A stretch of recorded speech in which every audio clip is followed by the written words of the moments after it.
All right, we're rolling. This is Freedom Phil, like it's subscribe, coming live from the survival pod. That's in the background there.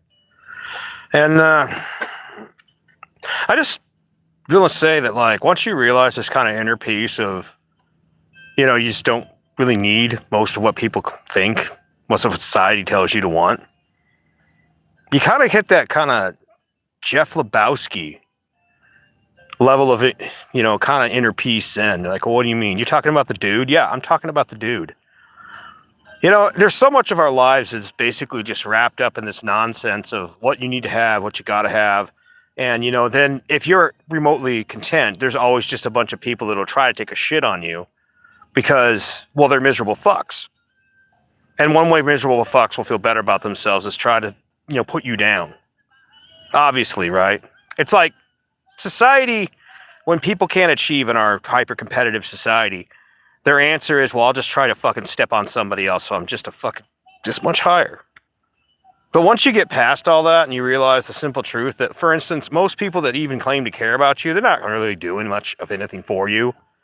Like, they got expectations and all this crap, but at the end of the day, when shit hits the fan, how many of your friends are like, sorry, bud, I can't help you? Or family members, oh, that's too bad, I hope it gets better. So, I mean, they're not bad people, but on the flip side, are they really that good? And then most of the people in the middle, the neutral people, well, they got problems like everybody else, and hey, your problems ain't there, so they weren't not going to do any good for you either. And the people that hate you, well, we already know they weren't going to do anything good. The only good they could possibly do is sharpen you a bit. Being the enemies, friends will tell you what you want to hear. Enemies will teach you what you need to know just through experience. But think about that rationally for a second when you look at society and all this hyper-competitive nonsense that people are in. How much of your life is dedicated to working a job so you can pay for things, but then it's mostly working so you can pay for the car and pay for the life and go, you're really working so you could go back to work and you get little sprinkles. You don't get the cupcake of the success because you have to spend so much to have that image. But what happens when you just don't give a damn? Like you think back to that movie, The Big Lebowski, and it seemed like the dude was really content in who he was. And people were like, well, what do you mean? He had an old car. He had his hobbies. He had rent that he's usually probably not paying. And he was living very laid back. Most of the problems that were surrounding the dude were problems other people brought to him. I mean, they peed on his rug. And how often is it in our society, pretty much everybody else is the one showing up peeing on your rug? And you can't tolerate that. So then you get to thinking about it. Once you find that like certain way you like being, whether it's like, like I'm a van lifer / trucker, bum at sometimes. Other people, maybe you're like a fisherman or, maybe you are a woodsman, you're a logger or something. Or hell, maybe you just love mathematics and, you're some type of math wizard. Whatever gives you that inner peace. Fuck what other people think. If you're happy in that, as long as you're not harming anybody else,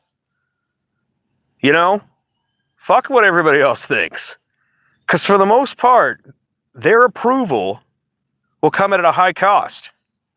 And that cost is how much of your life you're going to give away. And society loves it that way. That's just my outlook. Society loves a slaved working man. It does. It loves making you feel like, just like women, who makes you feel more inadequate than probably your friends? Or just the expectations that people put on you. I mean, look, be fit, be attractive, but if life isn't perfect, don't fucking, wreck yourself over it. And the same thing with the dudes. Like you see a society that basically rewards, let's be real, only the upper 20%.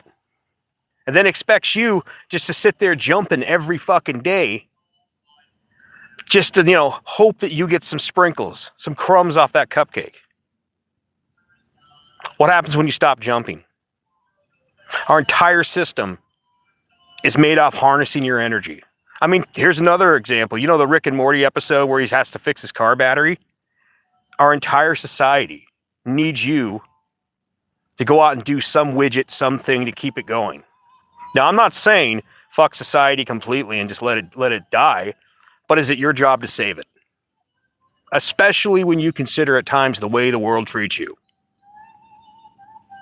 They care about themselves. You should care about yourself too. And if you find some laid back inner peace, roll with it. And what other people think? Be damned. Fuck them. They were probably lame anyways.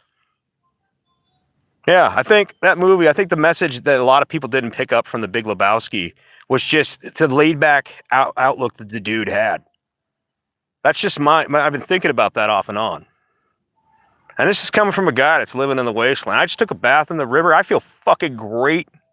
I'm going to go make a couple sandwiches for dinner, maybe a little bit of soup. Who knows? I may even take a walk tonight.